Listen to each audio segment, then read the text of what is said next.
Hello दोस्तों, स्वागत है आप सभी का टू द पॉइंट के एनवायरनमेंट एंड इकोलॉजी के सेशंस में।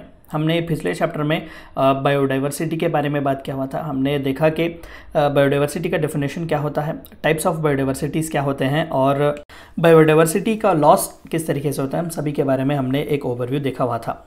आज के इस चैप्टर में हम ओवरव्यू देखेंगे इंडियन बायोडाइवर्सिटी के बारे में, खासकर इंडिया में बायोडाइवर्सिटी कितना है और उस बायोडाइवर्सिटी को किस तरीके से मेजर किया जा सकता है दुनिया भर में, और खासकर इंडिया में किस तरीके से मेजर करते हैं, उन सभी के बारे में आज का हमारा टॉपिक। तो आइए शुरू करते हैं। India is recognized as one of the mega diverse countries rich in biodiversity and associated with the traditional knowledge। जाहिर सी बात है कि 17% of the world population resides in India और India is also 7th largest country as far as the length is concerned, area is concerned। तो इतने बड़े country में जाहिर सी बात है कि बायोडाइवर्सिटी हमें अच्छी तरीके से देखने को मिलेगी। इंसानों में भी हम multilingual, multi traditional, multi cultural diversity हम देखने को हमें मिलती है। इसीलिए तो पंडित नेहरू ने कहा हुआ था कि India is best example for unity in diversity. तो ह्यूमन डाइवर्सिटी ही नहीं, हमें बायोडाइवर्सिटी खासकर प्लांट और एनिमल रिचनेस में भी, डाइवर्सिटी में भी इंडिया जो है वो बहुत ही रिच है। और ट्रेडिशनल नॉलेज भी जो है हमें अच्छा खासा है। एंशिएंट टाइम से भी हम देखते हुए आते हैं, कई पुराण वगैरह भी है, कई शास्त्र और कई प्रोमिनेंट पर्सनालिटीज़ भी हम एंशिएंट टाइम से देख रहे हैं, भास्कराचार्य, आर्यभट्टा वगैरह। तो ट्रेडिशनल नॉलेज भी जो है हमें बहुत ही अच्छा है। India has 23.39% of it geographical area under forest and tree cover. हालांकि 33% एक गोल रखा गया है कि पूरे इंडिया वाइड में 33% जो कोई भी जियोग्राफिकल एरिया है वो फॉरेस्ट के अंडर हो। तो एज ऑफ नाउ जो है 23.39% ही है इंडिया का जोग्राफिकल एरिया, यानी कि पूरे इंडिया का जो मैप है उसमें से जितना भी एरिया जो फॉरेस्ट के अंडर है वो सिर्फ 23.39% है। लेकिन ये भी बहुत ही अच्छा खासा है, यहाँ पर भी बहुत ही अच्छी रिच डाइवर्सिटी हमें देखने को मिलती है। With just 2.4% of the land area, India accounts for nearly 7% of the recorded species even well supporting almost 18% of human population. जैसे कि अभी मैंने कहा कि 17 to 18% of human population world का जो है वो इंडिया में एग्जिस्ट करता है। और लैंड वाइज जो देखें 7th लार्जेस्ट कंट्री है, तो 2.4% ऑफ ही लैंड, पूरी दुनिया भर में जितना भी लैंड है उसमें से 2.4% ही इंडिया का हिस्सा है।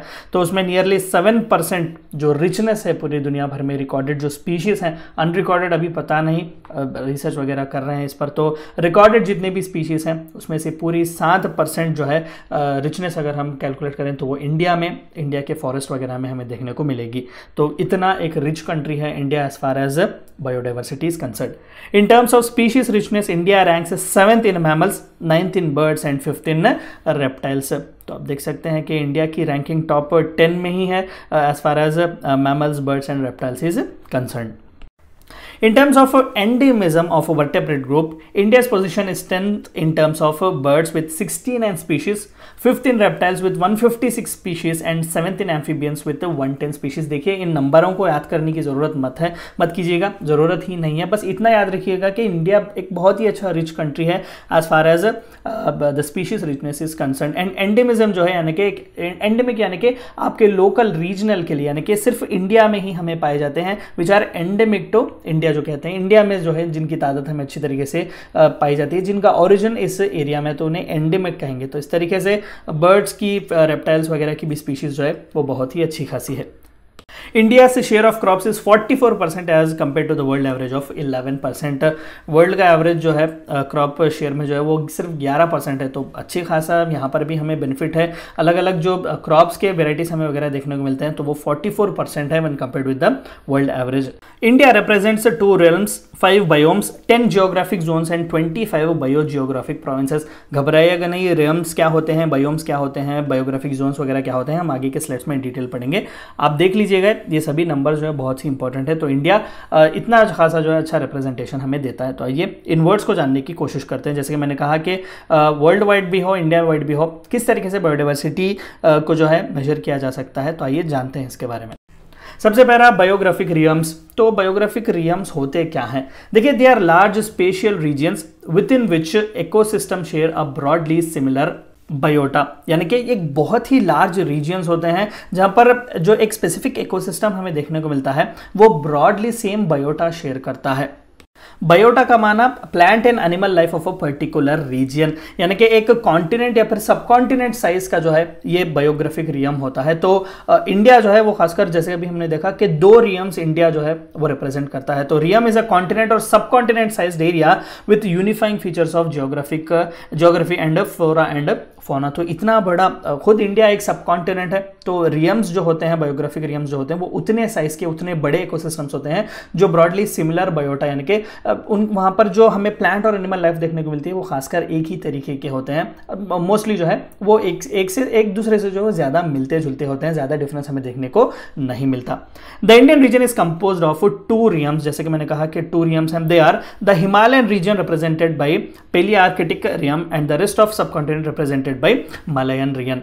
देखिए ये सभी जो है इतना आपको इन डीप जाने की जरूरत नहीं है, बस आपको क्लासिफाई करके मैं बताने की कोशिश कर रहा हूँ कि 2 बड़े जो है रियम्स जो है जो कि सब कॉन्टिनेंट या फिर एक कॉन्टिनेंट साइज के होते हैं, तो वो इंडिया उन्हें रिप्रेजेंट करता है। तो ये बायोग्राफिक रियम हो गया। और दूसरा जो सबसे इंपॉर्टेंट है वो है टर्म बायोम। बायोम के बारे में हमने ऑलरेडी देखा हुआ था हमारे पिछले वीडियोस में। तो the term biome means the main group of plants and animals living in area of certain climatic pattern, जहां पर सेम क्लाइमेटिक पैटर्न हमें मिलता है। देखिए रियम्स से थोड़े बहुत छोटे होते हैं बायोम्स, क्योंकि क्लाइमेटिक फैक्टर्स भी जो है वो कहीं ना कहीं अफेक्ट होते हैं, चेंज होते हैं, तो उन क्लाइमेटिक पैटर्न्स के हिसाब से भी वहां पर हमें वेरिएशंस देखने को मिलते हैं। It includes the ways in which animal, vegetation and soil interact together. The plants and animals of that area have adopted to that environment. तो ये भी एंडेमिक स्पीशीज ही हैं, खासकर कि किस तरीके के एनवायरनमेंट को किस तरीके के जानवर प्लांट्स वगैरह अडेप्ट करेंगे, तो ये भी बहुत ज़रूरी है। वहाँ के वेजिटेशन अलग होंगे, वहाँ के एनिमल्स और सॉइल्स भी जो है एक दूसरे से अलग तरीके से इंटरैक्ट करते हैं। द 5 बायोम्स ऑफ इंडिया, तो इंडिया में 5 अलग अलग बायोम्स हैं। रियम्स से थोड़े बहुत छोटे होते हैं, लेकिन इंडिया में 5 हमें अलग बायोम्स देखने को मिलेंगे। ट्रॉपिक ह्यूमिड फॉरेस्ट, ट्रॉपिकल 5 और deciduous forest, warm desert and semi deserts, coniferous forest and alpine meadows. तो ये अलग अलग टाइप ऑफ बायोम्स जो है हमें इंडिया में देखने को मिलेंगे। तीसरा जो है वो है biogeography, deals with geographical distribution of plants and animals. तो जियोग्राफी के बेसिस पर, रीजन के एरिया के बेसिस पर प्लांट्स और एनिमल्स को डिस्ट्रीब्यूट किया जा सकता है, उसे बायोजियोग्राफी कहते हैं।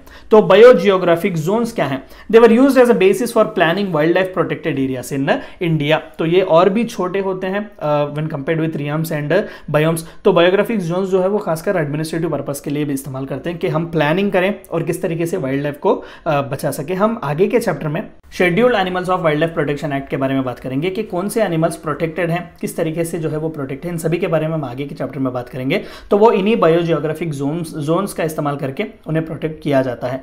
There are 10 biogeographic zones which are distinguishedly clearly in India. तो ये और भी छोटे हैं, रियम्स हमने देखे, बायोम्स हमने देखे, अब बायोजियोग्राफिक जोन्स जो है वो होते हैं। तो इंडिया में जो है वो 10 बायोजियोग्राफिक जोन्स हैं। They are as follows: trans Himalayan, Himalayas, desert, semi arid, western Ghats, Deccan plateau, Gangetic plains, north east India, islands and coast. तो ये 10 अलग अलग तरीके के हमें बायोजियोग्राफिक जोन्स इंडिया में देखने को मिलेंगे। तो इन सभी क्लासिफिकेशंस का, इन सभी रियम्स या फिर बायोम्स या फिर इन बायोजियोग्राफिक जोन्स वगैरह का एक ही मकसद है कि उस डाइवर्सिटी को बचाया जाए, क्योंकि पिछले चैप्टर्स में जितना भी हमने बायोडाइवर्सिटी के बारे में बात किया, बायोडाइवर्सिटी के इंपॉर्टेंस के बारे में हमने बात किया, एक ही रीज़न है क्योंकि बायोडाइवर्सिटी को बचाएंगे तभी एनवायरनमेंट जो है वो बचेगा। ये थी चंद बातें आपको जाननी थी बायोडाइवर्सिटी, खासकर इंडियन बायोडाइवर्सिटी के बारे में। Thank you for watching my video.